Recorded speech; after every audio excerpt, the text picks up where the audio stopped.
Hello and welcome to this edition of the Golf Channel podcast with Rex and Lav. And what a day one at the U.S. Open that was. It certainly felt more like the old L.A. Open. Rex, you would certainly remember that. A pair of 62s. In the long history of golf major championships, there's been just a single 62. It was shot by Brandon Grace 6 years ago at Birkdale. Today, there was not one, but two. And Rickie Fowler and Xander Schauffele turned them in basically 22 minutes apart. It was an unbelievable day of scoring at Los Angeles Country Club. Rex, how do you feel after day one at LACC? Rickie and Xander leading the way by two shots over Wyndham Clark and Dustin Johnson. I don't know how to feel because I don't think I saw this coming. I think there was always the option for a couple of low scores. And to be fair, and actually Dustin Johnson just kind of brought this up when we were sort of peppering him with questions about how easy the golf course was. And he goes, look, there's two guys at 62, but it falls off pretty quickly. I mean, if you kind of go down the leaderboard, not everyone was out there just lighting the place up. It's clear that Rickie Fowler and Xander Schauffele had really, really good days. It's also clear to me that the USGA is going to do whatever dark magic they have up their sleeves to make sure that this doesn't happen tomorrow. I don't know what that is because I've been told the marine layer, whatever that mysterious thing is, isn't going away. June gloom. It's June gloom from what they say. Yes. Thank you, Steve Bukowski, for the report. But now moving on to the real golf. I would argue that this was my fear. And I think we talked about this on the podcast earlier in the week. My fear was this is such a cool and unique layout. And I've kind of become a golf nerd since we played here last month because I felt like it was going to be just one of those really, really special weeks that people were exposed to just something different in golf. And now my fear is that the USGA is sitting in a room right now, pacing back and forth, trying to come up with the devious places to put every single pin. Do you think the winning score is lower, deeper, further under par than we are right now? I think the term you used today was drop anchor. Drop anchor. Yeah. Is USGA going to just drop anchor on this championship and have the winning score at 8 under par, which is the winning score that you and I believe both predicted for this championship? I mean, obviously, I don't think anyone saw a 62. I don't care if it was drizzling this morning. I don't care if it was overcast. It took some of the fire out of the greens. I don't care if some of the tees were moved up. I don't care if some of the pins were accessible. Like no one. You just don't care. No one saw a 62. And so I still believe, Rex, we're looking at a winning score at this championship that's somewhere between 8 and 10, which if you look at recent history, like that's not outrageous. I think back to Pebble Beach 2019, there's a lot of fear that was going to get out of control. They're going to have to trick it up. 13 under par one. No one talked about how easy it was. No one talked about how it wasn't your grandfather's U.S. Open. Like that was a great test of golf. This is still a great test of golf. You mentioned the scoring disparity. Like there was the 262s. The third lowest score, I guess, among the morning was 67. Scottie Scheffler and Bryson DeChambeau turned it in. Yes, there's a couple good ones in the afternoon. I still think LACC held its own on day one, and I still think there's the potential, whether you tip out some tee boxes, whether you cut some interesting hole locations, if the greens get like they're going to deprive this golf course of water and oxygen. Like it's going to be very crispy by the time the weekend rolls around, and that's exactly what you want to see. I'm not concerned whatsoever. I'm going to do like the terrible sports radio thing and throw this on someone else. I saw on Twitter that someone said, Nope. Nope. Sentences should never start that way. I saw on Twitter that someone said, you're right behind me here, that this huge conspiracy theory that the USGA set the golf course up today intentionally easy to try to prove a point about the golf ball. Now, I'm not saying I said that because that would be wildly irresponsible for a journalist to say anything like that. I'm saying I read it on Twitter that the USGA set it up so easy. So now after the week is over, they could point and say, look at this beautiful golf course that we want to keep coming back to. And they shot 62. Two players shot 62. One of them, Dustin Johnson, he had an opportunity at the last hole. Instead, he made a bogey. He needed to make a birdie. I'm not saying that I believe that, but I'm just throwing it out there for discussion. You think they would go that far? No, to that extreme? They would rewrite. No, let's be clear. You're conflating this, not me. They would rewrite the history of major championship golf in order to prove a point while we're very much in this comment period for rolling back the ball to be implemented in 3 years. 3 years time. Why don't they keep doing it? I find that reckless for someone to say that. But I think I did see you at least give it a like, if not an outright RT. RT. I quote tweeted it because I had some other things to add to the craziness that is the interweb. No, I don't believe that. Obviously, to your point, I think it's just a scoreable golf course. Like honestly, like there are drivable par fours. There are, I think we counted them yesterday, like 7 or 8 holes in which you're going to be hitting a wedge. And so if you have receptive greens, like there was a little bit of a gloom this morning. It was overcast the entire day. Like there's still a lot of moisture that is in that golf course. And so when you have that factor, when you have wedges, and when you don't have any wind, and so 43-yard wide fairways are essentially playing to their average, when you don't have the severe crosswinds, like these are the best plays in the world. Like, of course they're going to tear it up. This is not an overly difficult golf course in the right condition, which the USGA should be able to control that over the next 3 days. You can certainly get it there to where it's all these guys can possibly handle. And I will say, and almost to a man, you talk to a lot of players, I talk to a lot of players. There was I'm not going to say fear, but they all were bracing for the inevitable. I think what happens is John Bodenhammer and his crew get together, tighten the screws, start playing the tee boxes further and further back. DJ brought up a really good point. They played the golf course short today, but specifically they played the par threes short. And I think we said it earlier in the week that the par threes are the heart and soul of this golf course. They can put a lot more fire and a lot more teeth into this golf course. That's not to say there's not going to be some scores out there, because as you pointed out, I think if you play the hard holes decent, then yes, you have some opportunities to go out and to be aggressive. It went the other way for a lot of different players. Like a lot of players had plenty of issues, but yes, it's those two scores. It was a historic scoring day that I think is going to be the headline. Yeah, like we're recording this. The first round is not yet complete. The scoring average is 71.3, so like 1.3 strokes over par. Like it was a historic day for scoring at the U.S. Open. But the story that I wrote on golfchannel.com on Thursday night is this was great. It was a lot of fun. It was history made, and everyone is now girding themselves for what's to come over the remaining 54 holes. Xander Schauffele, who shot the historic 62, said, quote, "You just wait until this place firms up. It's going to be nasty." Let's start, Rex, with who you wrote on Thursday night. That was one Rickie Fowler, back from the depths. I remember last year at the country club, he was the odd man out. He waited around all day on the range as the first alternate, never got in. You flash forward now 52 weeks, the guy's back inside the top 50 in the world. He's more from a below average ball striker to now one of the very best on the PGA Tour. What was your angle with young Rickie Fowler, who is no longer quite as young as he used to be? You hit on it. It was from first alternate to first guy to shoot a 62 in the U.S. Open. And so to go from someone who, and that has to be like the cruelest thing for a professional golfer, to stand there all day and stare at the one thing that you want, which is to play in a U.S. Open at that golf course, to have an opportunity to complete a lifelong dream, to winning a major championship. And it's just there. I remember talking with Rickie on the other end of the range at Brookline, and it was 20 yards away, that tee was, and yet he had to sit there all day and hit balls. And just the cruelest thing in the world. And now you sort of go through the year. And I had a chance to talk with the swing coach, Butch Harmon, about how they were able to get back together. And Butch talked about just the things they had to work on with the swing. And there were some very specific physical things. He said Rickie had gotten too flat and he wasn't clearing his hips well enough. But he goes, I was able to clear those up quickly. It was the other stuff. It was all the mental damage that the last 2 or 3 years had caused. That was the big issue, because he had lost all of his confidence.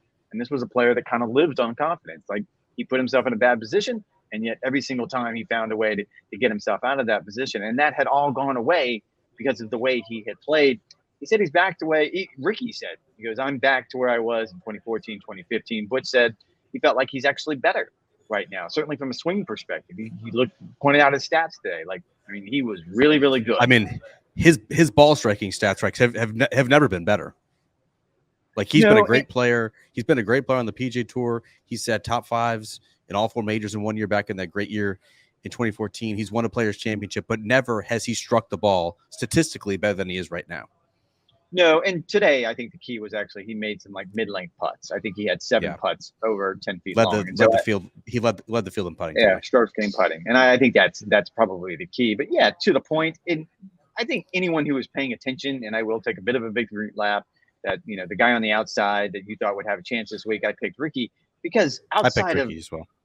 I think everybody outside of John Rahm and Scottie Scheffler and Rory McIlroy, no one had been more consistent this season than Rickie. I think he'd missed one cut so far this year, and he had, I think, all but 2 finishes inside the top 20. I mean, he had been close or thereabouts in pretty much every single start. So you could have seen this coming. I don't think anybody was surprised by that, but it certainly must be rewarding to sort of take that journey over the last 12 months between Thursday last year at Brookline and this historic Thursday. Yeah, there was people certainly a year and a half ago, who thought he was absolutely toast, that he didn't have the motivation, didn't have the work ethic to get back. His putting was too far gone. His swing, he wasn't going to get back with Butch, whatever the case may be. They thought that he was absolutely toast. And so to see him, I think you're exactly right. It has to be super rewarding. And there's still so much for him to achieve to make sure he gets all the way back. First time he has really been in the mix in a major in 4 years. A guy who he's now tied with here at LACC, who has been in the mix at majors plenty. I literally have picked this guy to win a major, every major essentially, for the last 6 years. Did you pick him this time? Did you pick him this time? The one time I didn't do it. He puts himself in the history books alongside Rickie Fowler with his 62. Xander Schauffele, no surprise whatsoever. One of the most consistent players on the PGA Tour. Currently has the longest active made cut streak on the PGA Tour. I think he's really flown under the radar this year. Has not had an individual title. Has just kind of been lurking, right? He's kind of been living in that 5th place to 20th place. To see him shoot 62 in the U.S. Open was a surprise. But to see him leading the U.S. Open, not a surprise at all. 6 consecutive top 14 finishes in our national championship. What are your thoughts on Xander, who now finds himself in the mix at a major yet again? I think he would have been in the conversation coming into this week. Neither one of us, I didn't pick him either, and I can hear it now, me being mean to you. So, Zach, I apologize. I'll stop being mean to Lavner because I don't want to do that anymore. But I texted my buddy last night. He said, give me 3 picks. Give me 3 picks for the U.S. Open. I said Xander. I said Brooks. Oops. Shot one over par. And I said Scottie, who shot 67. We'll certainly get to Scottie here shortly. Yeah, and I want to get to Scottie, but with Xander, you would think a SoCal guy. You figure coming back here, he would have good memories. He'd have all the good feels. But you're right. It's his play in the major championships that we keep looking at, because that seems to be the next obvious step for Xander. And you keep waiting for him to do it. And to your credit, you keep picking him. He doesn't deliver. Eventually, you're going to have to jump off the horse. I literally picked him as my player of the year in 2023, and he does not yet have a win.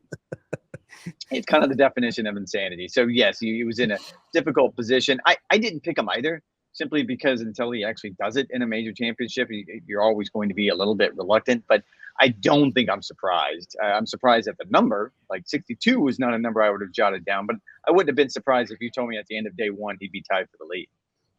Do you think, Rex, this is the 50-year anniversary of Johnny Miller's famed 63 at Oakmont? Do you think that this historic day is going to be devalued in any way? Like, I don't think anyone views Brandon Grace's 62 at Birkdale 6 years ago in the same vein as that Johnny Miller round, right? Like, I think just in terms of strokes gained in relation to the rest of the field, the benign conditions that day. Do you feel like we're bound to see Rickie's and Xander's kind of fall in that same vein?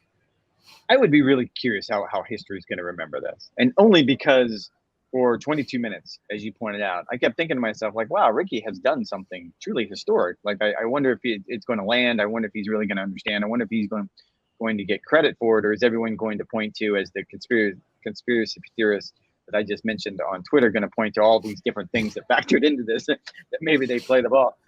To your point, and that's always a good way of doing it. I remember doing this story a few years ago, trying to figure out the best round on tour. And probably the best round to do it is just look at the scoring average and just figure out the spread. And the scoring average today was 70, or it is right now. It's not finished. 71.3. Yeah. And so I think in that context, they should be remembered, because by comparison, they're almost 10 strokes better than the rest of the field. I mean, that to me is telling. Like, it's really, when you really start good. getting that 8, 9, 10 territory, like you've done something exceptional. Yeah. So I think that's a fair way of judging it. I think the fact that 2 players did it is probably going to be the one thing everyone points to and be like, well, it was easy. 2 guys did it in one day. That's probably going to gloss over the history books. But I think probably 20 years from now, no one's really going to remember that. It's just going to be that Rickie and Xander hold the record at the U.S. Open with 62s. Yeah, I think you're probably right. I mean, like Rickie made 10 birdies. Like he shot 62. He shot the lowest round in U.S. Open history, at least for 22 minutes, with 10 birdies and 2 bogeys. Like that's just an exceptional round of golf. It is the first time in U.S. Open history that there have been 6 rounds of 65 or lower. Like it was a gettable day for scoring, and those guys just happened to do it better than anyone else. I don't think there's necessarily a reason to knock them. He made a birdie from a Barenka. John Bodenhammer was weeping. And then probably giving a dissertation to someone on. I'm not the expert. However, how much time you got? What else stood out to you? Give me one big storyline that you're drawing from this day one leaderboard. You touched on it, Scottie Scheffler. I think he gained 1.5 strokes on the greens, and I had to go back and look. And actually, that wasn't all that out of character. He actually gained like 1.9 strokes, I think, in round 2 in Dallas just a few weeks ago. So it's not as though he hasn't done it this year. I think the thing about it is he hadn't done it in sort of that important moment.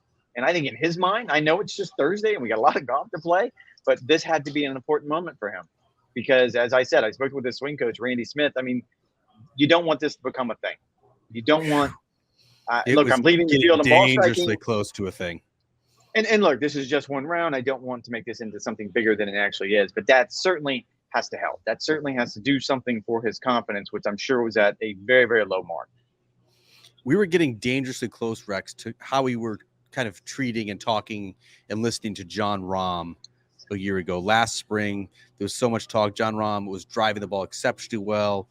He'd really made some immense strides with his ball striking, yet you looked at his work on and around the greens was the worst it had ever been. And there started to be a defensiveness in Jon Rahm's tone a year ago. When you, unlike if you put yourself in the athlete's shoes, it has to be really unnerving and frustrating to just hear over and over again that you're not a good putter. Golf is such a mental game. A lot of these guys have psych coaches. Like, to hear that over and over again cannot be healthy for your mentality. And so when you shoot 68, but it could have been 64, like it just sort of eats at you. And so I thought this was a huge round mentally for Scottie Scheffler to see some mid-range putts go in, obviously, because that's how you're going to shoot a good round in the U.S. Open. But I think more importantly, just he didn't have those misses from 5 to 7 feet that have just plagued him and derailed all of his momentum over his past couple starts. I mean, it was really bad. Like, we're talking like -8 strokes gained. I think overall he'd lost like 20 over his past couple of starts. So I thought this was a huge step for Scottie Scheffler. I still feel very confident him turning into 67 here, 5 shots back. When these conditions get more difficult, that's what the best ball strikers want is to really get this place baked out and kind of accentuate their ball striking gifts. Like, I think Scottie Scheffler is clearly going to be right there. I want to touch on Rory. I don't believe either of us gave him much of a chance to actually contend in this tournament. I wouldn't be surprised if like he posted a good finish on Wikipedia that you look back. I never said he wouldn't contend. I don't think you said that either. We just didn't point him out as someone to watch simply because of what he had done the last few weeks. Certainly going back to Memorial, where he just didn't have it on the weekend, going back to Canada, where he just didn't have it on the weekend. He's going through a swing change. He's been very, very clear about this. So, no, I don't think I was going to have a lot of faith in someone that doesn't seem to have a lot of faith in their own swing right now. Yeah, I mean, certainly he had some Sunday scar tissue. When I talked to him on Tuesday, I think it was, the day that he canceled his press conference, he said he felt like he was building towards something, right? Like, he kind of made an excuse for Memorial. He said, well, if I didn't make the putt on Saturday night, I would have teed off about 90 minutes earlier. I think the conditions would have been easier on Sunday. In Canada, he said, well, I just didn't adjust to the slower greens, and that kind of slowed any sort of surge that I could have had on the final day. I do think he's showing some serious signs of progress with his ball striking. Missed just 2 greens in the opening round here at LACC. One of them however, came on the 18th hole. He only had 165 yards, tried to hit like a sawed-off shot, just hung up on the collar there in very, very thick rough. Looked like he was going for the hero shot, Rex, like a little flip, flop just off the corner, basically cut right underneath it. I actually needed to make an 8-footer just to save bogey. But I do like what I saw from Rory today, shooting 5 under 65. The question has always been, can he win on a golf course that is firm, that is fiery, that is baked out? No. Throw your stat out there.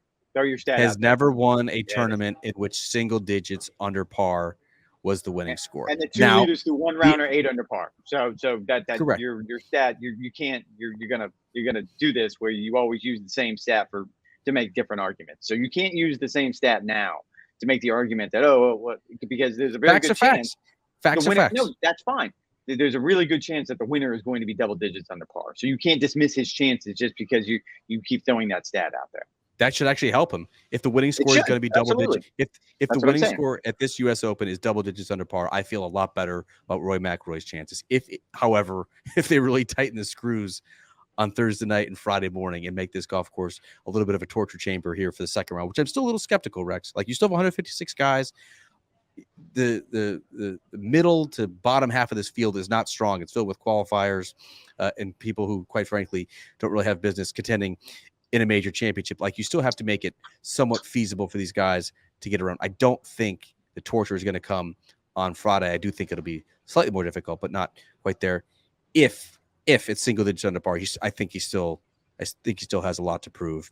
But Thursday was a good start. What's one thing, Rex, as we button up this mini pod here at the U.S. Open, what's one thing you're looking forward to seeing on Friday? What they do to the golf course. And I don't know what that is. Again, I called it black magic. So are you going to go out and you're going to put pins in bunkers? Are you going to find a way to barrancas? Put them in the barrancas. That's where they're going to end up. Don't know much about them. However, I think what's going to happen is they're going to lose all the hoses. They're going to lose all the mowers. They're just going to disappear overnight because nothing's getting cut and nothing's getting watered. And by the time we get to Sunday, the golf course is going to be brown. Some of it's going to be dead. They're not going to be happy when we leave here on Monday, but they're going to find a way to make this more difficult. Jon Rahm shot 69. Brooks Koepka had a really tough start, was 3 over par early. Actually did well, I think, to turn in 71. He'll be heading out. Brooks Koepka will on Friday morning with fresh greens.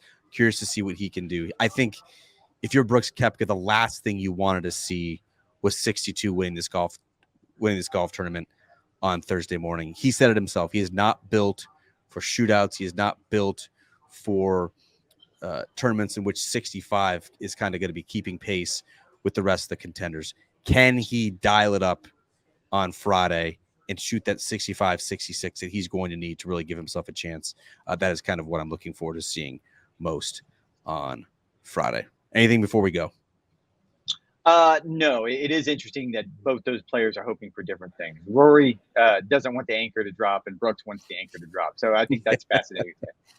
Yep, I think that says a lot about the players and where they are at their point in their major championship careers. All right, that's going to do it for this edition of the Golf Channel podcast with Rex and Lav, a mini pod, which will bring into you each and every round of this U.S. Open. Make sure you guys go to golfchannel.com for all of our news, notes, features, analysis. Make sure you check out Rex on Golf Channel's live from. He and I may or may not be together over the weekend, so of course waiting for that notification. But thank you guys for listening. We'll talk to you on Friday night.